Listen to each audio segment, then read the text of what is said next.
എന്റെ പൊന്നുമക്കള് വന്നല്ലോ. വീഡിയോ കോളിൽ പോലും കാണാനില്ലല്ലോ. അച്ഛാ തിരക്കായിട്ടാ. അവളും മക്കളും ദിവസം വിളിക്കാറുണ്ടല്ലോ. നിങ്ങൾ നേരത്തെ വരണമെന്ന് എന്നും അമ്മ പ്രാർത്ഥിക്കാറുണ്ട്. ഇന്നത് ഭഗവാൻ സാധിച്ചു തന്നു. ഞങ്ങൾ എവിടെയാണെങ്കിലും മനസ്സൂഴും നിങ്ങളാ. അമ്മയ്ക്ക് ഏറ്റവും ഇഷ്ടമുള്ള പുളിയിലക്കര മുണ്ടും സെറ്റും, അച്ഛന് അതേ കളർ ഷർട്ടും ഡബിളും. അമ്മയ്ക്ക് ചെറുപയർ പച്ച സെറ്റ് സാരിയും അച്ഛന് ഡബിൾ ഷർട്ടും. ഇതെടുത്ത് വേണം ഓണം ഉണ്ണാൻ. എന്തിനാ മക്കളെ ഇത്രയെല്ലാം? എത്ര ജോഡി ആലമാരിലിരിക്കണത്? എന്തിനാ വെറുതെ കാശ് കളഞ്ഞത്? അച്ഛനെയും അമ്മയും പൊന്നുപോലെ നോക്കുന്ന അമ്മണി ചേച്ചിക്ക് എൻ്റെ ഓണം. സന്തോഷം. ഇവിടുത്തെ എല്ലാ കാര്യവും നോക്കിയിടുന്നില്ല ലാലേട്ടനും ഞങ്ങളുടെ ഓണക്കൂടി. താങ്ക്സ്. നിങ്ങൾ വരുന്നതോർത്ത് ഞങ്ങൾ ഉറങ്ങിയിട്ടേ ഇല്ല. ഓണത്തിന്റെ പ്രാധാന്യം തന്നെ കൂടിക്കാഴ്ചയും ഒത്തുചേരലും ആണല്ലോ. മാവേലി തമ്പുരാൻ നാട് കാണാൻ വരുന്നത് പോലെ ഞങ്ങൾ വരുന്നില്ല അച്ഛാ. മക്കളുടെ പഠനമൊക്കെ എങ്ങനെയുണ്ട്? കുഴപ്പമില്ലമ്മേ. ഓണത്തിന് നാട്ടിലേക്ക് പോരുന്നു എന്നറിഞ്ഞപ്പോ തന്നെ അതിന്റെ ത്രില്ലിങ്ങിലായിരുന്നു എല്ലാരും. പാറുണ്ടല്ലോ രാത്രി കിടന്നിട്ട് തിരുവാതിരകളിയും പുലികളിയായിരുന്നു. എന്റെ കാര്യം പോട്ടെ, ഇങ്ങനെ ഫുട്ബോൾ കളിയും കബഡി കളിയും. അമ്മ ഇഞ്ചിക്കറി വെക്കുന്നതും പച്ചടി വെക്കുന്നതും ഞങ്ങൾ ഓർക്കാറുണ്ട്. ഓണസദ്യയൊക്കെ എവിടെ വരെയായി? ഞങ്ങൾ എന്താ ചെയ്യേണ്ടത്? അച്ഛനും അമ്മയും ഒന്നും ചെയ്യണ്ട. ഇന്നത്തെ ഓണസദ്യ ഞങ്ങളുണ്ടാക്കാം. സഹായത്തിന് അമ്മിണി ഉള്ളത് കൊണ്ട് എല്ലാ വിഭവങ്ങളും റെഡിയാ. ഞങ്ങൾ മനസ്സമാധാനത്തോടെ അവിടെ കഴിയുന്നത് അമ്മിണി ചേച്ചി ഇവിടെ ഉണ്ടല്ലോ എന്ന് ഓർത്തിട്ടാ. അതിനെന്താ, ഒരു കുഴപ്പമില്ല. ഇവിടുത്തെ കാര്യങ്ങളൊക്കെ ഞാൻ നോക്കിക്കോളാം. സഹായത്തിന് ലാലേട്ടനും ഉണ്ടല്ലോ. അച്ഛന്റെ ഷുഗറും പ്രഷറും ഒക്കെ എങ്ങനെയുണ്ട്? മരുന്നൊക്കെ കഴിക്കുന്നുണ്ടോ? ഓ പിന്നെ, ഓണത്തിനും കല്യാണത്തിനും മലയാളിക്ക് എവിടെയാണ് ഷുഗർ? മക്കളെ, നിങ്ങളെ എല്ലാവരെയും കൂടി ഒരുമിച്ച് കണ്ടപ്പോ അമ്മയ്ക്ക് തൃപ്തിയായി മക്കളെ. എന്റെ മക്കൾ എല്ലാവരും വന്നല്ലോ തിരുവോണത്തിന്. സന്തോഷായി. അമ്മയ്ക്ക് അത് മതി മക്കളെ. ഇതിൽ പരം എന്ത് സന്തോഷം കിട്ടാനാ? ഇത്ര വർഷങ്ങളായമ്മേ നമ്മൾ ഓണാഘോഷിച്ചിട്ട്. ഇത്തവണ നമ്മൾ അടിച്ചു. അമ്മേ, എല്ലാ ഓണവും കഴിഞ്ഞ് കാടി ഓണവും കൂടെ കഴിഞ്ഞിട്ടേ ഇപ്രാവശ്യത്തെ ഓണാഘോഷം നിർത്തത്തുള്ളൂ. അച്ഛാ, മലയാളി അസോസിയേഷൻ എല്ലാ വർഷവും ഓണാഘോഷ പരിപാടി നടത്താറുണ്ട്. ഞങ്ങളാരും അതിൽ പങ്കെടുക്കാറില്ല. ഇവിടെമാരുണ്ടാക്കുന്ന വിഭവങ്ങളും കൂട്ടി ഞങ്ങൾ ഊണ് കഴിക്കും. അപ്പോഴൊക്കെ നിങ്ങളാണ് ഞങ്ങളുടെ മനസ്സിൽ.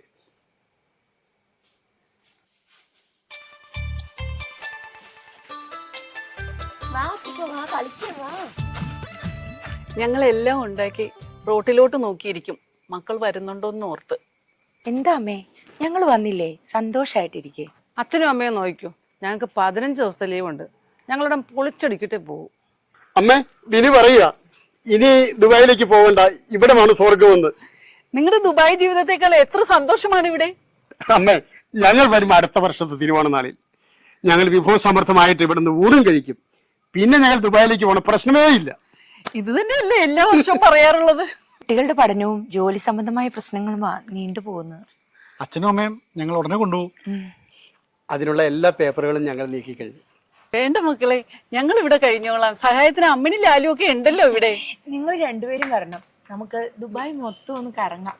എന്നിട്ട് അടുത്ത വർഷം നമുക്ക് എല്ലാവർക്കും കൂടി തിരിച്ചു പോരാം.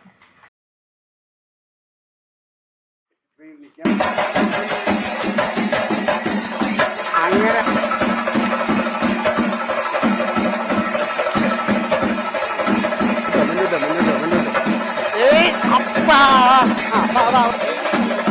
അമ്മ വാമേ വാമേ വാമേ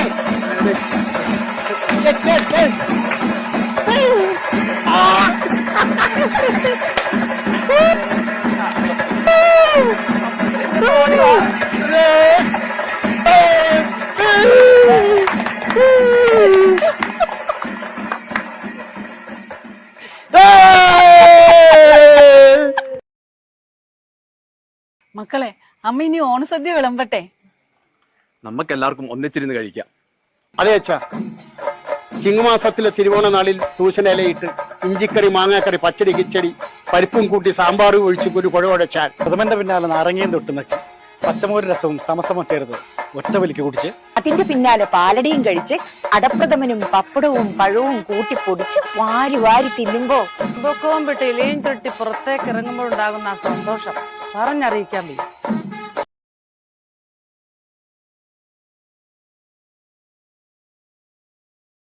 നാടുവാണിതും കാലം മനുഷ്യരെല്ലാരും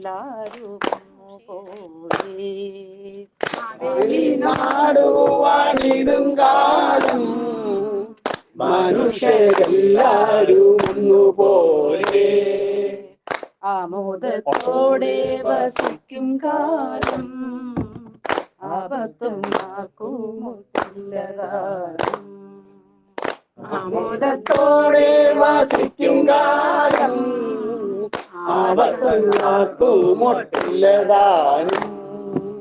കള്ളവുമില്ല ചതിയുമില്ല എല്ലോടല്ല പൊളിവചനം.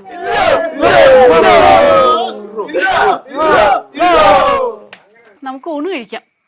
ആ എല്ലാരും വാ.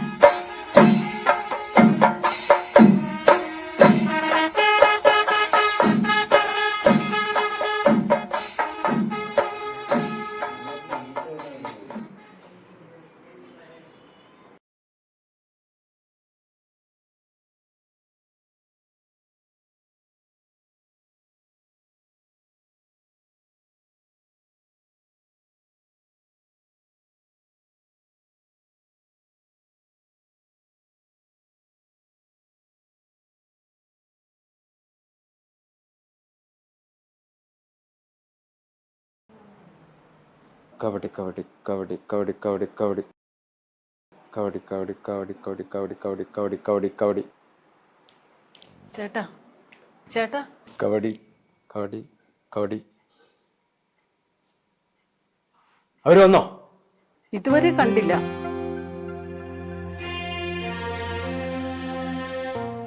അവര് വിളിച്ചില്ലേ? ഞാൻ വിളിച്ചു, സ്വിച്ച് ഓഫാ. നിങ്ങൾ ആ TV ഒന്ന് ഓൺ ചെയ്തേ, ആ വാർത്തയൊന്ന് വെക്ക്.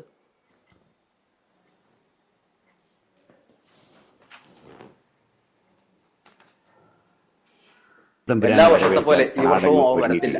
ഇല്ല, എന്റെ മക്കൾ വരും. അവര് വന്നിട്ടേ ഞാൻ ഊണ് കഴിക്കുള്ളൂ. ഇപ്പോൾ കിട്ടിയ വാർത്ത, ദുബൈയിൽ നിന്ന് കൊച്ചിയിലെത്തിയ ഗൾഫ് എയർ വിമാനത്തിന് ലാൻഡിങ്ങിനിടെ അഗ്നിബാധയുണ്ടായി. അഗ്നിശമന സേനയുടെ സംയോജിതമായ ഇടപെടൽ മൂലം വൻ ദുരന്തമാണ് ഒഴിവായത്.